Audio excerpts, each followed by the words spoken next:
Hello everyone and welcome to LinkedIn for medical health and nursing professionals. My name's Sue Ellson. I'm an independent LinkedIn specialist based in Melbourne, Australia. It's my great privilege and pleasure to bring this presentation to you today. So I welcome questions anytime in the chat, so please feel free to pop those in. I want to make this as interactive as possible. I know a lot of us are Zoom fatigued and we are a little bit tired of always having to do things online, but it gives access to a lot of people to have this opportunity to learn. I'm going to be focusing on the 10 techniques that you can use on your LinkedIn profile, 10 ways to use LinkedIn, and also 10 ways to do it in 20 minutes a week. Now, I chose to work with medical health and nursing professionals in January because you guys work 365 days a year, 24 hours a day, and it is just amazing. And I really admire your work. I have had exposure through some clients who work in the health profession, an integrative medical practitioner and a nurse educator and a few other allied health professionals. So I did get requested to do a resume for a surgeon, and I looked at the existing version. I didn't understand anything, so I referred them to a health specialist in the careers area. But my specialty is LinkedIn. And so what I've tried to do is I've tried to channel all of your responsibilities and what you would be doing in your types of roles and how LinkedIn could support you both personally and professionally. So I'll put in a disclaimer. As I said, I'm not a health professional, so I need to let you know that, but I'm going to be trying to provide you with as much LinkedIn advice that's useful as possible. That's why I'd love to get you involved as much as you can. If you have been using LinkedIn, then you may already be doing some of these things, and that's fantastic as well. And I hope to provide amazing value and give you some things that you can take home. I am going to be suggesting you do 3 things within 3 hours of listening to this presentation. So watch out for things that you can do. One of the things you can do is visit my website and check out the latest offer. You can also see the professional services I provide. And I would really like to encourage you to follow me on social media. So if you're anything like me, don't subscribe to newsletters too often anymore, but quite happy to actually subscribe online, because then you'll get notifications. If it's relevant, you can click on it. If it's not, you don't. All good. Every time I run a presentation, I update the statistics. So if you go back and look at any of my previous LinkedIn Insight webinars, you'll see how my numbers have changed. I'm aiming for 1,000 YouTube subscribers. So that's slowly increasing. Obviously, most of the people who know me follow me on LinkedIn, but I do plan to do a lot more video content this year. So watch out for those. And they're going to be really short videos. I'm about to release my 5th book. I actually, believe it or not, released it 2 years ago, and without an index. So now I've decided I need the index, and I've actually added 160 pages to it. So the book launch is on the 23rd of January. You're most welcome to join me at that as well. The link will be at the end of the slides. These slides are live now on my website, sueellson.com, in the blog section. And if you want to follow along as we go through, that's fine as well. For those of you who haven't heard from me before, I was born and grew up in Adelaide in South Australia, and I started my career 6 days after my last year 12 exam at Westpac at full-time and studying part-time. I worked there for 11 years before I moved to Melbourne, and I got a job, found out I was pregnant, got sacked, and basically haven't had a real job since 1994. And I mean, I do plenty of work, let me assure you, both paid professional work, pro bono professional work, volunteer work. I've done enormous amounts of it. I'm also a member of the Melbourne Press Club, the Career Development Association of Australia, Australian Society of Authors, Writers Victoria, Small Press Network. I set up newcomersnetwork.com, my first website, in 2001 for people who've moved, and started writing my books in 2016 and publishing those. And feel free to check out those links later as you wish. So firstly, I'd like to acknowledge the traditional owners of the lands wherever you are from and wherever you are now. And sorry, whenever I click on Zoom, it disappears off of the PowerPoint slide. And this presentation is for everyone. The slides and video recording link will be sent to you, or you've probably already got it. I sent those out yesterday. Last minute receivers may not have it yet. You can leave your video camera off and your microphone off unless you'd like to ask a question, so you don't feel like you're being watched the whole time. And I am going to assume there's a varied level of knowledge and experience. As I said, please pop your questions in the chat. I'm going to be keeping a close eye on that. If you want to message me directly from that blue everyone box, you can just choose Sue, and only I will see the message, and I won't say, you know, Mary said this or wants to know X. But if you say everyone, I'll mention your name, your first name anyway. The chat record is not kept in the video recording, so nobody will see that later. So if you want to ask anonymously, that's perfectly fine. You can also check out some of my clients. I'd love to know what's most helpful for you from this presentation. Believe it or not, it takes about 10 hours to provide 1 hour of training. That's all the prep, inviting people, putting it online, preparing the presentation, uploading it afterwards, putting it onto YouTube.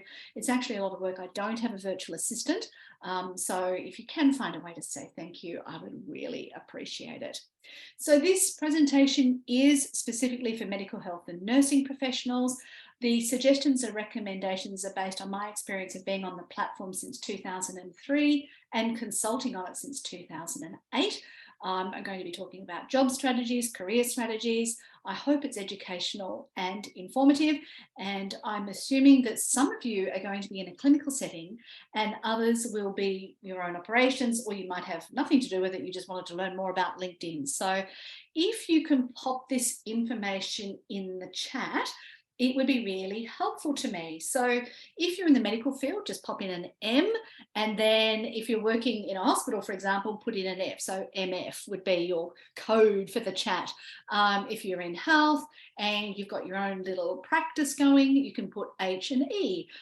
So that would just give me a clue as to who's here and how I can tailor the presentation to meet most of your needs rather than, you know, a minority of needs. So I don't want you to have to give away any personal information, but if you feel comfortable popping that in, I'll just check the messages now. So we've got lots of medical and health and entrepreneurs. Okay, so that's excellent. I'm really excited to have those medical people here because I think that they miss out on a lot of the social media training and the value of it. And I am going to start with a little story. And I did this free presentation for a Rotary Club, and I was talking about the importance of LinkedIn. And this person was a medical specialist, a heart surgeon, as it turns out. Oh, I don't need to have a LinkedIn profile. All of my clients are referred to me, you know. And I said, well, you know, if my little Johnny was about to have a heart operation, I would Google you to find out whether you were a good doctor or not. Oh no, we exist by referrals and I'm the top heart surgeon in Melbourne, you know. And I thought, okay, I'm not going to argue with you because I don't know enough about heart surgery. And yeah, he was just, yeah, a particular type of person, let's just put it that way. And so anyway, this other woman who was at the same event had overheard this conversation. And it turns out her grandson was about to receive heart surgery. Like, you know, who knew? The coincidence was amazing. But she did exactly that. As the grandparent, she had Googled the heart surgeon that was going to be operating on her son. Now, the reason I tell you that story is not just because, you know, this medical professional thought he was over and above everybody else, but because people are going to Google you, whether you like it or not. People do it at parties, people do it at dating. I'm going to be running a workshop with a guy in New York on Valentine's Day in New York about LinkedIn and dating. But let me assure you, people are always going to be Googling you, and LinkedIn can help you tell your story. So I understand that some areas of the medical and health and nursing profession have rules. So for example, I know that you're not allowed to request reviews, you can't respond to reviews. There would be potentially other things that as a part of your workplace agreement, you're not allowed to make comments on behalf of the organisation that you work for. I understand there's all those rules and you must abide by those. I'm not suggesting you disabide by any of those rules. But what I am suggesting is if you've got this opportunity to share your story in an ethically responsible, honest way with information you feel comfortable with, it's going to be found. And so then you can keep that story yours rather than what someone else says about you. And to that point, I mean, I've been asking for Google reviews from hundreds and thousands of students and clients and so on, and I've only got 124 Google reviews. But the benefit is that when I get a bad review, like I'm bound to get a bad review, I've already got 124 good ones. So even though you can't request medical reviews, or reviews for some areas of practice, some systems automatically allow reviews. So if you've got a strategy around that, that can work well for you. So just another example, I went to the dentist and I saw a QR code there, so I could scan the QR code and write a review immediately. And so I learned things even from my dentist about what to do. So yeah, anyway, if you want more questions, ask more questions on that, let me know later. But today we're really focusing on LinkedIn. So thank you to those who've participated in the chat there. Sorry, did I go too far? No, okay. I change the slides every presentation, so I'm not always spot on familiar with what's on the screen. And when I glance away, I've got to come back. So you can check out my other webinar slides and recordings. They're all free. You don't have to log in. You don't have to create an account. You can just click and go for it. So if you know somebody else in a different industry, like say, you know, someone who's a tradesperson, I did LinkedIn for tradespeople. I've done LinkedIn for business coaches and senior leaders and HR professionals, all sorts of others. So you're most welcome to check out any of those. My blog, publications, presentations, podcast, radio and audio programs. I was talking on 3AW Radio in Melbourne about police recruitment. I was talking on Radio National about lying on your resume. So there's, you know, lots of different things online there, and there's videos. And of course, today's recording will go there as well, so that you're good to go for that. And I better just make sure, yep, it is still recording, good. Okay, so specific tips. Now, before I get into the top 10 techniques, I want to briefly talk about some of the things that I think are relevant for medical health and nursing professionals. So connecting with everyone you meet professionally and or personally. Now, my dad worked for the same organisation for 40 years. And when it collapsed 3 days before his 60th birthday, he lost everything. Now, I'm sure that there are a lot of people who are thinking about changing their careers or might be close to retirement or need to take some time out to do something else for a while. You need a network. Like, a network is the only thing that's going to keep you going. So I'm not suggesting you necessarily connect with patients. I know it might be sort of a thing in maybe the natural health world. I understand in the medical profession it would not be on, but you know, that's an ethical decision. I'm not going to enter that one. But professionally, your colleagues, your supervisors, the people that you meet when you conduct, you know, attend training, all those sorts of things. They're people you can definitely add to your network on LinkedIn. You must abide by those requirements of your profession, any codes of conduct you must abide by. You could also, as a result of this webinar, realise that if you have job search skills, rather than trekking a long way to your location of work now, you might be able to update your LinkedIn profile, update your resume, and find work closer to home. Like, this is definitely an outcome that you could get from this webinar. You've got to remember that LinkedIn is a database and it does need your details in it. So if you can fill it in with information, it helps you be found for those opportunities, and particularly if you're a specialist in a particular area. And it's also a network, so you can ask for referrals. So let's say you know someone at another location and practice that you would really love to work there. Why don't you ask them, look, I really love what you guys do.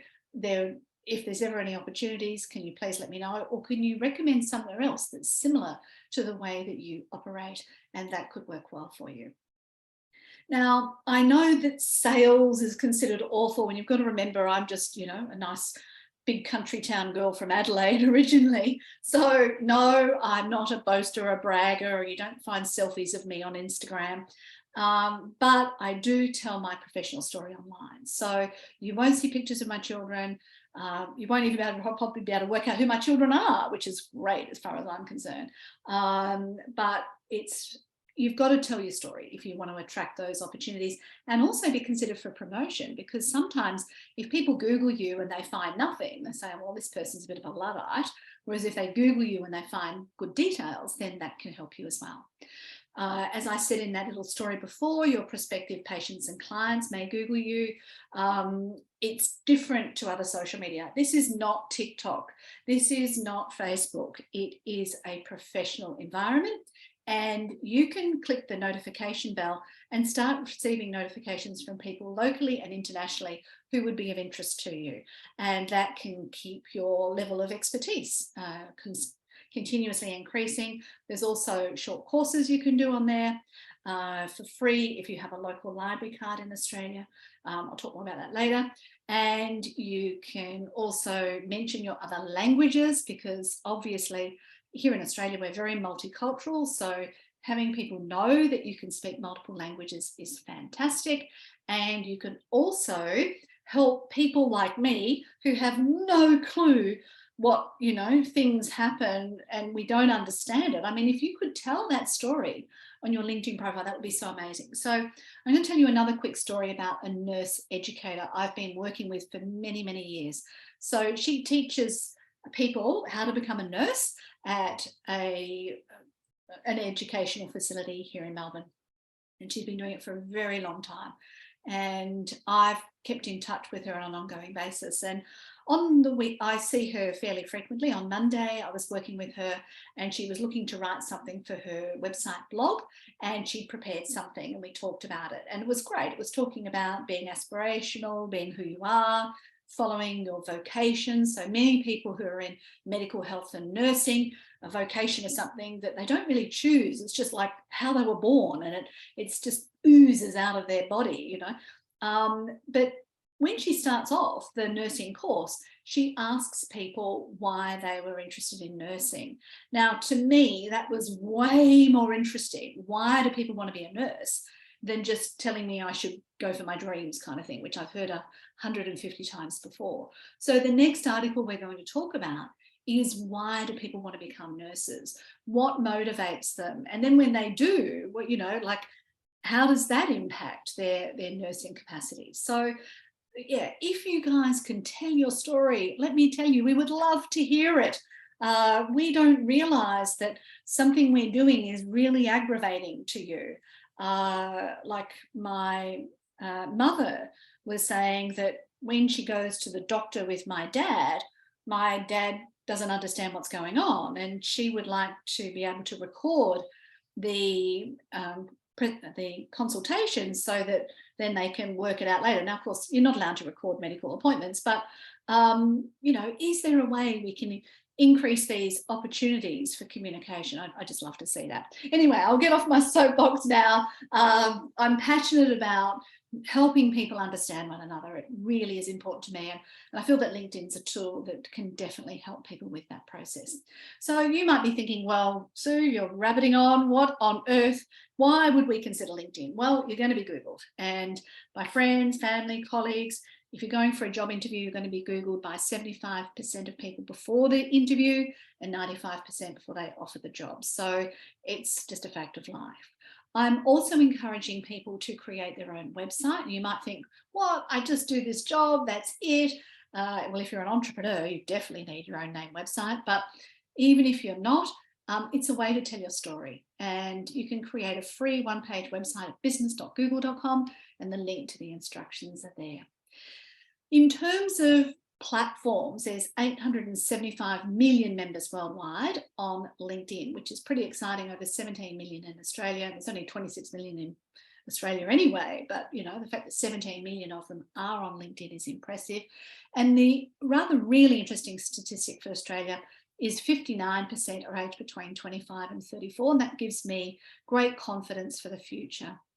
And no job or enterprise is forever. So as I said, when my dad lost his job 3 days before he turned 60 after working somewhere for 40 years, he just did not cope well. He had been working shift work, so he didn't have any hobbies or interests. He didn't have much of a social network because he was doing shift work all the time. I'm sure many of you can relate to these things. And so he has been like a bear with a sore head for a very long time. And it wasn't until he actually got out of the house and got on the road and was a grey nomad for many years and got chatting to other people that my mum got a break. So you've got to prepare for these situations and have a life outside of what you do professionally. So what are my top 10 techniques? I'm going to go through these fairly quickly. I'm going to be able to assume you can read because I want to finish on the hour. And please ask your questions. I really want to help you with those, and no question is silly. So fire away on them. Now, before I update anybody's LinkedIn profile, I always save it to PDF. And when you visit your LinkedIn profile, there's a big blue More button.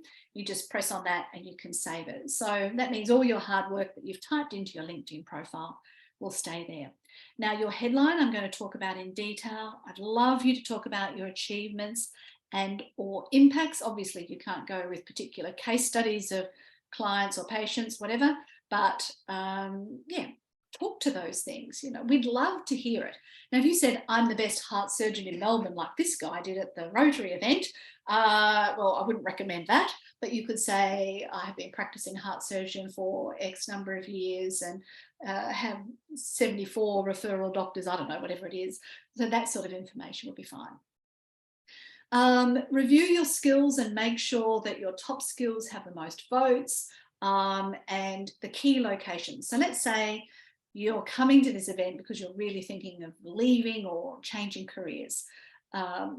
Your headline is really, really important. So if you're doing a complete change, say you want to be an artist, you could say future contemporary artist and then talk to all the other skills you have after that. And then you'll come up in artist search results. So yeah. Now, I do not recommend anybody leave a job today and start something new tomorrow. I always recommend a transitional process and sort of part-time building up to full-time. But you can definitely start doing that. And where you see the word writing in my LinkedIn profile, you'll say, right, that's where Sue's heading for her full-time writing career in the future. But I'm doing this LinkedIn stuff for a lot longer yet. Now, the LinkedIn URL. So when you create an account, LinkedIn gives you a link, and that link is called a URL, Unique Resource Locator, if you wanted to know what the definition of it is. And when you visit your LinkedIn profile, up on the top right, or if you click on that link, it says Edit Public Profile URL. In fact, I'll quickly show you this because it's really, really simple. So here's your LinkedIn profile, and here it says Edit Your Public Profile and URL. So we just click on that. And this is one thing, like if you're going to pick 3 things to do from this webinar, please try and do this, is over here. Now, it normally starts off, it's just your first name, dash, last name, dash, and a whole bunch of numbers and letters. So I've got the gold standard because I got in early and I've just got my name. Now, if that wasn't available, I could put a dash, not an underscore, between the 2 words. If that wasn't available, I could put my post nominals, like I've got a Bachelor of Business degree. I could put my middle name, but that would kind of look a bit weird. I could put Ms. If I wanted to, you know, whatever. All I've got to do is personalize. I could put a number at the end, Sue Ellson 2, Sue Ellson 8, yeah, whatever.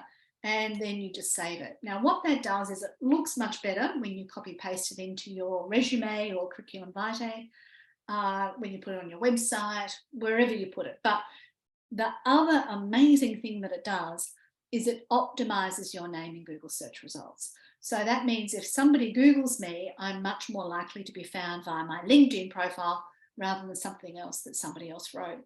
And believe it or not, I created my own website, sueellson.com, in 2012.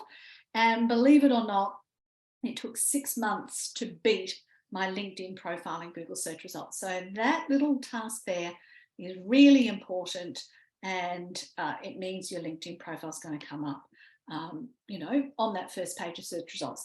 If you've got a very common name, that could be a little bit more difficult. So I use the example of Sam Smith. So it might be called Sam J. Smith everywhere they're online, so that helps Sam J. Smith be found. So just keep that in mind as well. If you've got a fairly common name, you might want to incorporate your headline, your initials somewhere in there as well. Now, your headline and banner. So the headline, which is just underneath your name, that big red square box there, That is the most important field on your LinkedIn profile. That's going to be what determines whether you appear in search results. So if you Google LinkedIn specialist anywhere in Australia, I'm on the first page of search results. So that really, really works for me. Hi, Mel. Nice to, or May, see your face there. So your photo ideally should be head and shoulders with your hair at the top of the circle, your eyes on the 1/3 line. And like I am today, wearing a nice high neck garment. In fact, you could even go a little bit higher, because if that garment's nice and high, what it does is it frames the face. Whereas if I was wearing a low neck garment, all of a sudden you'd start looking at my neck instead of at my face. So I do recommend high neck garments. If you want to be wearing your scrubs or some sort of outfit that looks like you're a medical professional, that's fine, no problem. Because, you know, if that's the type of work you want, if you're a researcher and you're in the lab, you know, that's all perfectly fine. But ideally, we still want to see your face. So just keep that in mind. Now, I have a headline formula, and it starts with a label. And we all know you should label jars, not people.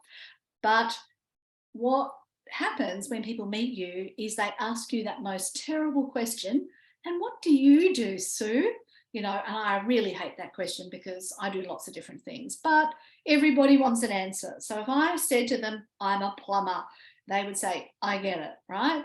But that's not going to happen most of the time. A, I'm not a plumber, and B, you know, I just try and tailor the answer to the audience that I'm speaking to. But for LinkedIn, I've decided my main purpose is to do consulting on LinkedIn. So I've called myself an independent LinkedIn specialist. Now, back in the day, I was Sue everything. I still do a whole bunch of other things, but I wasn't getting any work. But when people remembered, oh, yes, Sue's that. Yes, Sue's that. Yes, Sue's that. Oh, she does LinkedIn. She probably knows something about other social media. So I still got all the different work, but people were able to remember me. So try and come up with your label. Now, one of the people who registered for this event called themselves an accredited practicing dietitian. And I was super excited by that. And I think that was you, May, wasn't it?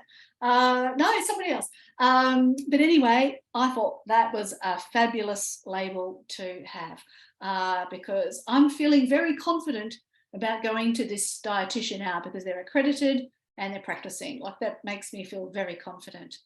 And then I thought about, well, let's look through that person's profile and see what else is there that would be relevant. So this person specialised in maternal and paediatric food, nutrition and diet advice, science-based research, education, training. And then I just whacked in social media. Like, I just made up these words, but they're all words that would help describe this person. And then after hours, you know, what do you do that's interesting? We just said love to create, you know, some people love to cook. I saw a fantastic one today that they said they were a new Formula One enthusiast, thanks Netflix. So they just started watching Formula One. But it's so memorable when somebody tells me something about themselves. I did have a client who was an accountant who said he liked playing poker. That's not a good combination, because, you know, somebody dealing with your money, you don't want them to be gambling. But put something about you personally, and you can pop an emoji on the end. Now, for those people who are in disability who use assistive technology, emojis cannot be seen by assistive technology. It just turns into gobbledygook. So you only put the emoji at the end, not somewhere before that, so that those people using that assistive technology can still read your content. And if you want more information on that, just click on that link. And I said I'd go faster, and now I've gone off track again. Let me stay focused. The LinkedIn mobile phone app. So please use your phone. And when you press on your face, you can add a 30-second video. Hi, my name's Sue, and I'm an independent LinkedIn specialist. You know, so you can add that intro.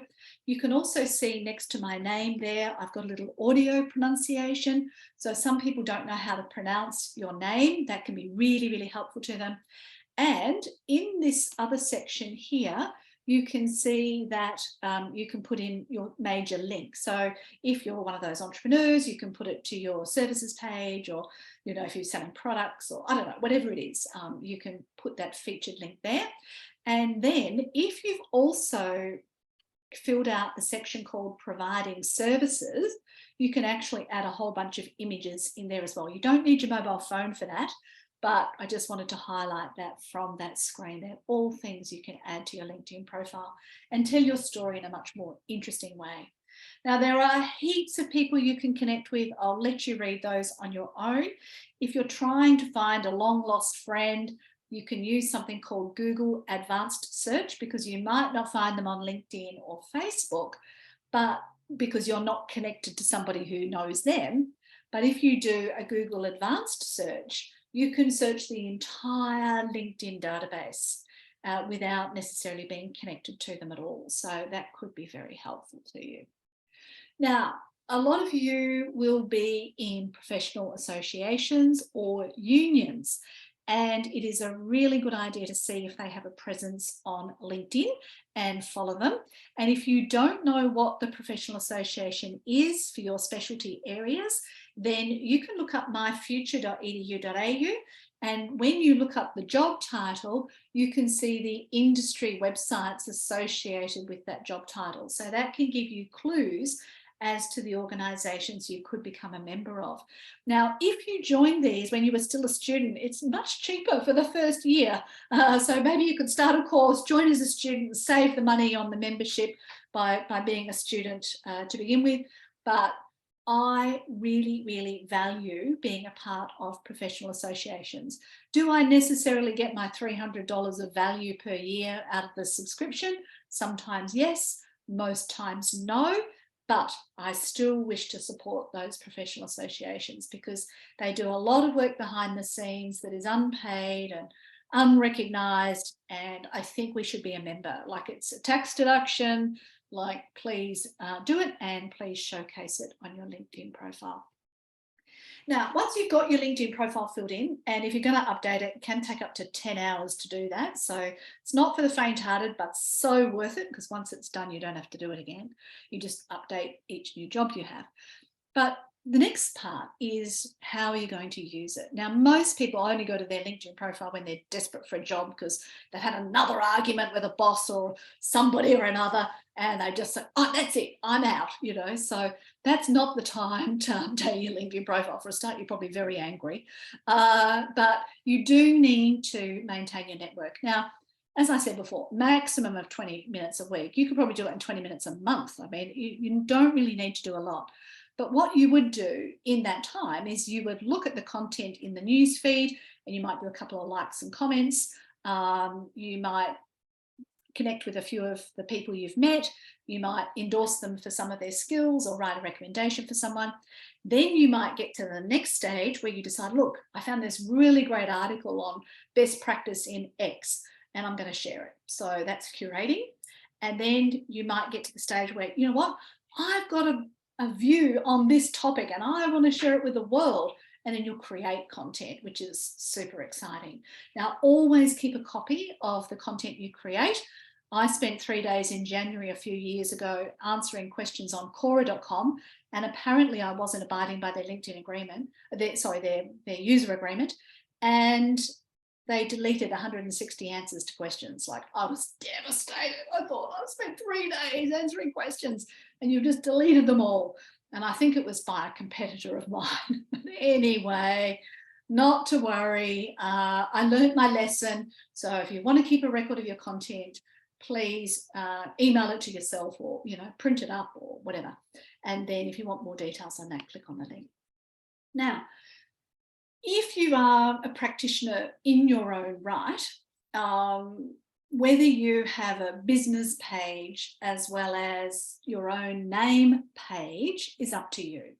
So when I first started charging clients, it was under the banner of Newcomers Network, and now it's under the banner of 120 Ways Publishing, because I want to be really known for the writing component.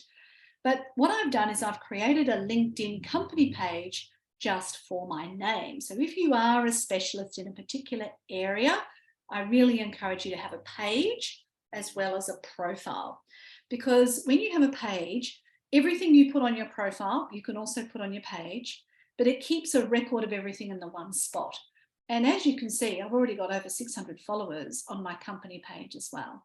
So if this was your business page in your business name and then you wanted to sell your practice, that would be a digital asset that could go with the business as well. So just keep that in mind. There's some other tips on how to maximize your profile there.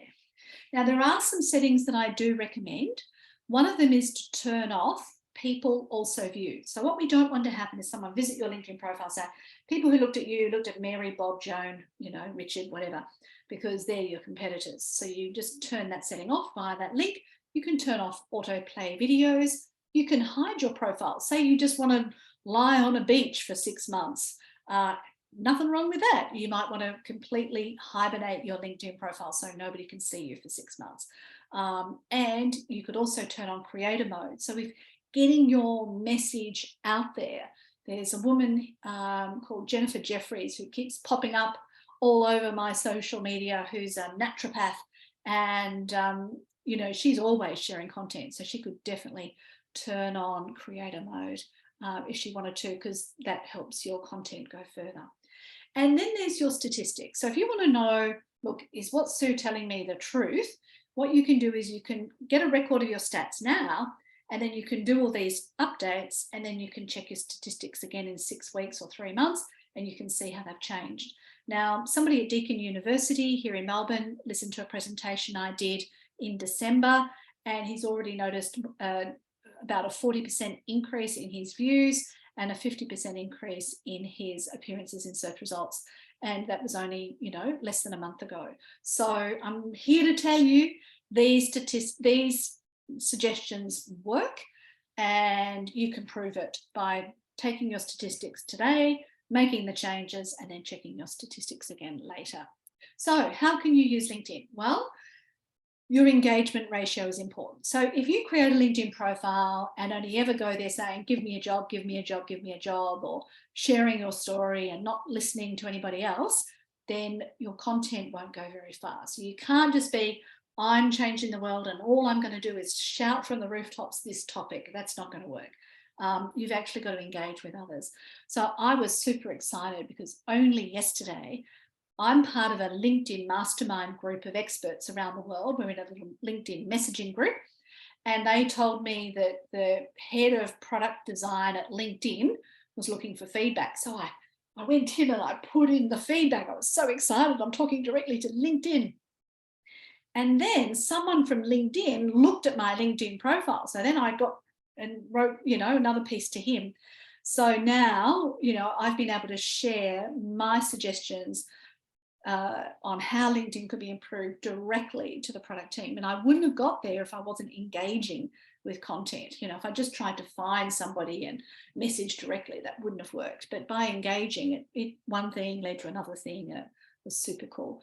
If you need to find leads because you want to build your practice, then you can definitely check out that option as well. Now, you can search for people, content, and companies.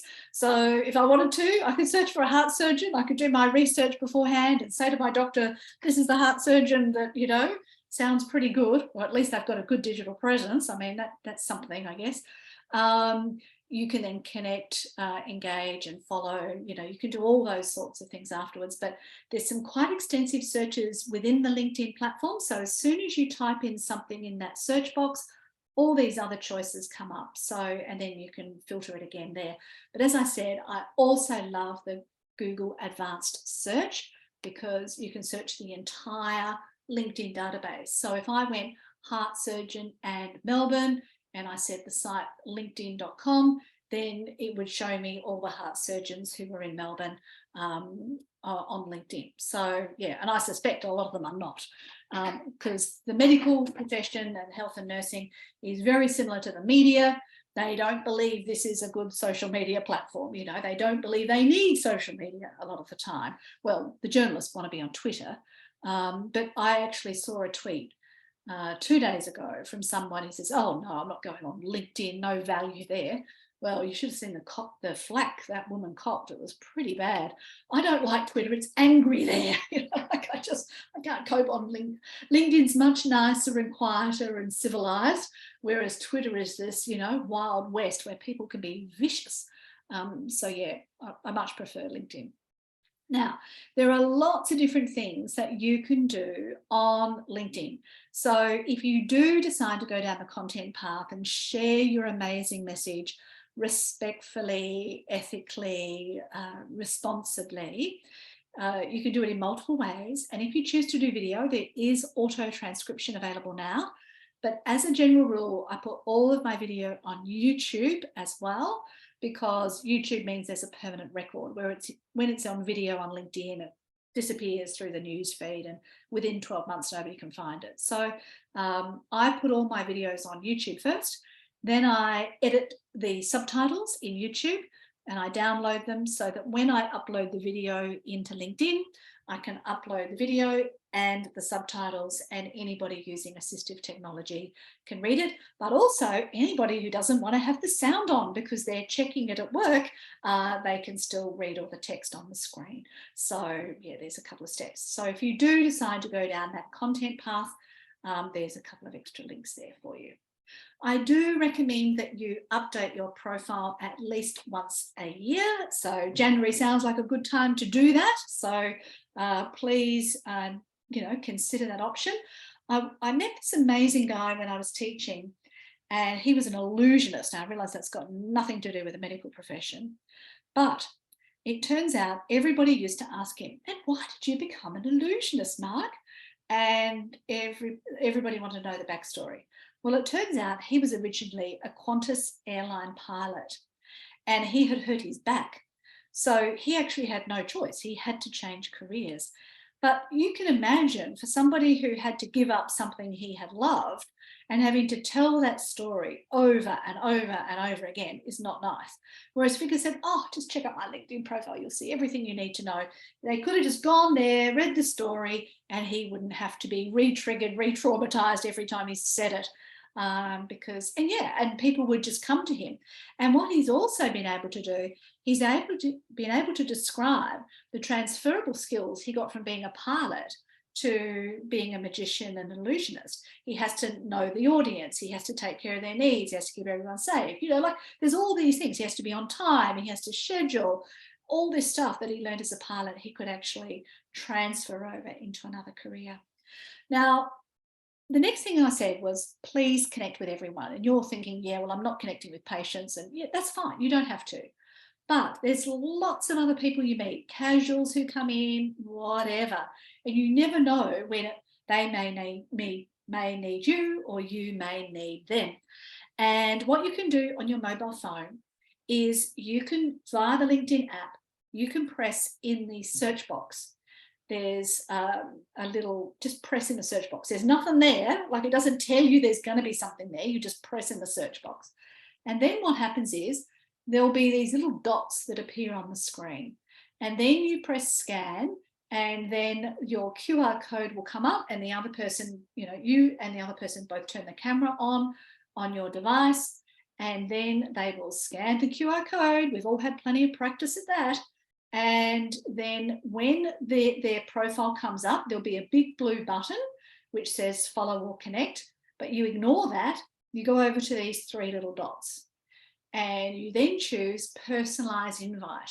And you say, nice to meet you at the XYZ conference, and then you send off the request. So when your invitation to connect with them comes up, they say, oh yeah, that was an amazing person I spoke to over the morning tea break. They'll remember you, right? You don't have to carry a business card.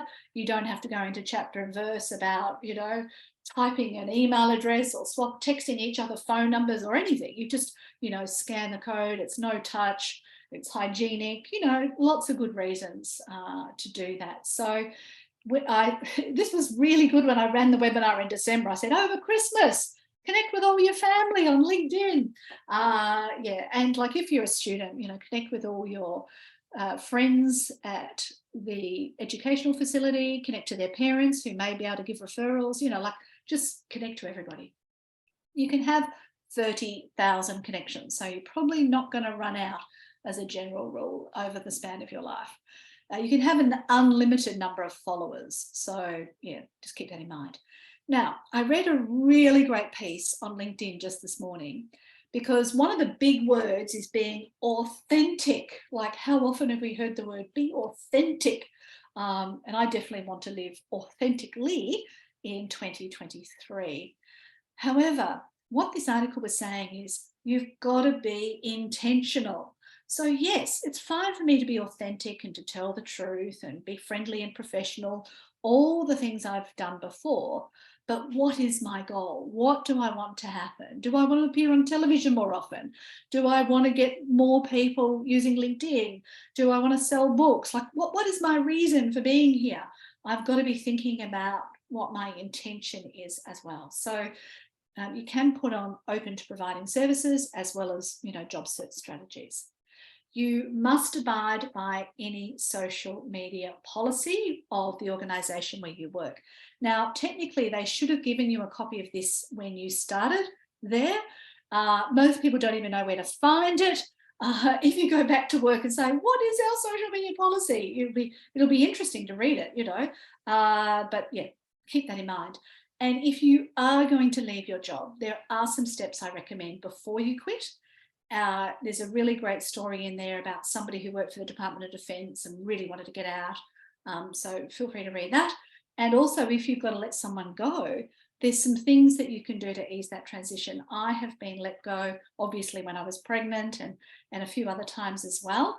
It's a very tricky situation for a lot of us. So if you can be more sensitive about that process, I think there's some things that you can do, even if the person is not suited to working there. Now, as I said before, you can write articles. They will remain there indefinitely. When they first came out in about 2014, they were amazing in Google search results, and recently that's not the case.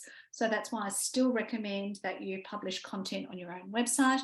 Or if you create an account at medium.com, you can actually get paid if you get 100 subscribers and people looking at your stuff regularly. So I received a grand total of 1 cent this month from Medium. So at least I got something. But yeah, you can definitely find places to publish your content with good size audiences as well.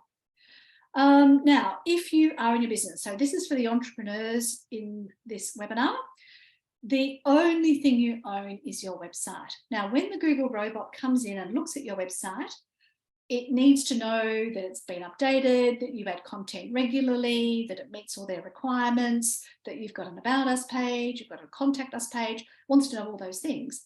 But then what it's going to do is it's going to say, well, is this website really good? Does it have an active social media presence? Does it have reviews? Does it have links on other websites? And is it part of any specialty fields? Now, unless the robot can find that information, it's going to rank your website much lower than somebody who does have all those things. So if you want to be found on page 1 of search results, please follow that one. And if you haven't set up your Google business account yet, please follow that one. Beyond the scope of this webinar, because we're focusing on LinkedIn today. So consistency is really key. If you only, as I said before, only log on to LinkedIn because you're desperate for a job tomorrow, that's probably not the best time. You are not allowed to automate anything. So if you're trying to think, is there some way I can get heaps of clients immediately? That's not necessarily the case. But as I said before, if you do have a library card, an Australian library card, or you are a student, you can get access to LinkedIn learning courses for free. So how do you do all this in 20 minutes a week? Well, you log on, you check out the newsfeed, you react to a couple of things, make a comment where you can, check out your notifications, and you seem to get quite a few of those. So don't be intimidated, just scroll through what's important, check out who wants to connect with you, maybe consider connecting with others. Support your VIP. So if there's somebody you love their work, you click the notification bell, and then you're more likely to see their content. You can check your settings because sometimes there's new settings added to the platform. You can pop something in the news feed. You can check your stats, and you can subscribe to my newsletter to be kept informed of some updates that might be relevant. So I'm not, I don't work for LinkedIn. I've never worked for LinkedIn. I'm not here pitching premium. You don't need it in most cases, but that's what you can do. So who's thought of their 3 things? Who wants to share that in the chat? Make yourself accountable. What's been most helpful to you? I would love to see that in the chat. Yeah, lots of things that you can do. There's my book launch coming up on the 23rd of January, publications, presentations, video recordings. The next webinar will be for recruiters, headhunters, and executive search professionals. And then that's the list of all of them coming up this year. And you can obviously, as I said before, check out those previous ones.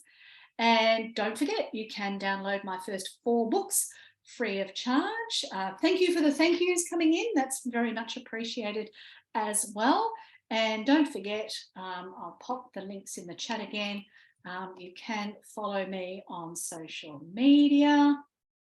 Yeah, all the links are in the chat there. So I'd love to see my YouTube subscribers go up, because once I get 1,000 subscribers and 4,000 watch hours, I might get 1 cent per video.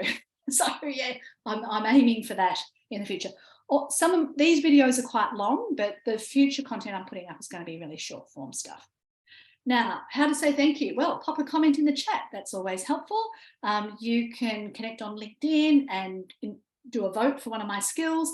You can write a recommendation. You can write a Google review, or you can go to my website, sueellson.com/reviews, and you can check that there. You can scan those codes or pop up on your screen, and you can do it that way as well. So I haven't had any questions. Oh my goodness, maybe everything I said was useful, but I am open to questions. So what I might do is close off the screen. If anybody wants to wave or make sure their camera is definitely turned off, that's fine. You can do that now, because when I stop sharing the screen, the video kind of disappears. So we'll do that. Are there any other questions anybody would like to ask? Hello, David. He only found out about this webinar this morning and he's here. Would you like to tell us about the award you just won? Are you? Yes, there Hey, he is. Sue, good morning. Hi. Or good afternoon. Yeah, I think, first of all, big thank you for running this workshop. I always learn so much from you. And yeah, Thank you. I think for the award, yeah, just helping me understand the algorithm and curating it. I really appreciate you going up above and beyond. So you're very knowledgeable in this space. Yeah, thank you. And tell us what the award was for. It was an industry-wide recognition, just looking at how the pharmaceutical industry partners with healthcare professionals.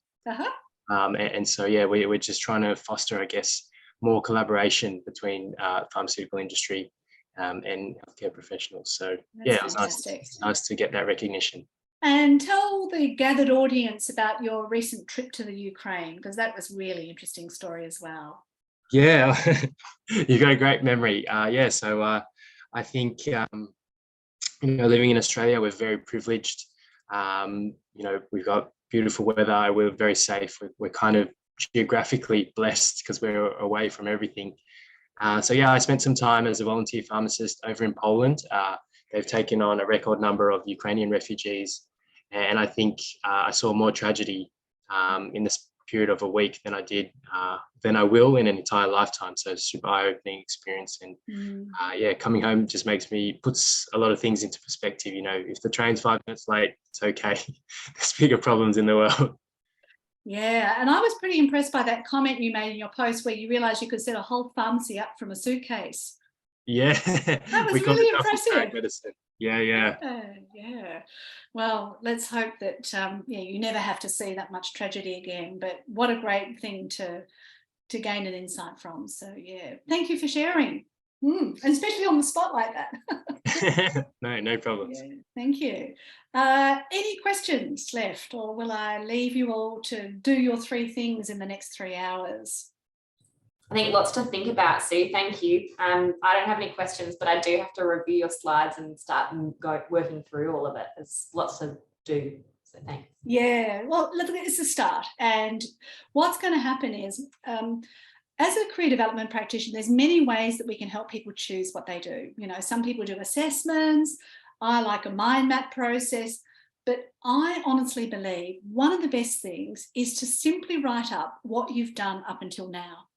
Because when you do that, well, first of all, it's best to do it before you forget it, because like when I left the bank after 11 years, would you believe I had a 10 or 11 page resume? Like, how ridiculous. Who would look at a 10 or 11 page resume? Absolutely no one. But am I glad I've got that document? Hell yeah, because there's so many things I forgot that I did in my banking career. If I had not written them down, I would, not have any record. But secondly, I realised that some of the things I did in my banking career, I loved because of the customers. Some I loved because of the tasks, and some I loved because of my colleagues and, what happened in the workplace. So when you write all this stuff up, you can put some things into context. So you might have had one job that at every level you loved. You loved the people there, you loved the tasks, it was well paid, whatever. But there was one boss who just completely ruined it for you, and it's so easy to make a knee-jerk reaction based on that one person when clearly they've had the issue, it's not necessarily always you. But when you write this stuff up, you get to say, but you know what, in that job, I did this, I did that, I met these people, it led to something else. And, I got sacked when I was pregnant. Thank goodness I can now see it as the catalyst for doing all these other amazing things that I've done, which I would never have done if I just stayed in a job and then worked part-time when my children were little. Like, I got to choose, because my dad worked shift work, I wanted to be around for my children. So I took a huge pay cut for many, many years because I couldn't get work that matched, school hours and holidays and sick leave, because I didn't have any parental backup. So that's fine. I had jobs for now during that period. And then when the children were older and, now I can work whatever hours I like. And I'm fine with that. But, what that process will do is, as you write it all up, it will hopefully remind you how amazing you are, how some of the amazing things you've done. And it's good to have a record. So yeah, try and enjoy the process. Don't just say, oh my God, Sue said it was going to take 10 hours. Like, I don't want you to think about that. I want you to think about, this is the opportunity. We don't get many opportunities in our life to reflect on what we've actually done, because that's important. And then when you have a shitty day, you just check out your LinkedIn profile. You just reread it and all those nice comments people said about you. Very good for your mental health. Yeah. But thank you for joining us, and thank you for having your camera on. At least I thought I was talking to someone. So no, I hate presenting and running meetings when no one's online. So I put my face there for you. Yeah. Well, I get active in the chat, like I'm banging away on the chat, but I don't like my face on camera. So yeah, that's how I do it. Yeah. But thank you. I do appreciate it. Any final questions or comments? Anybody who's got a practice they're trying to get more clients for would like some suggestions? You're in the entrepreneur space? No? All good? All right. Well, 2 minutes to 1. That's, the hour is up. So thank you for joining me. I hope you've got some value out of it. And please enjoy the rest of your day, wherever you are in the world. My great pleasure to be here, and look forward to seeing you online. Bye for now. Thanks, Sue. Thank you. Bye.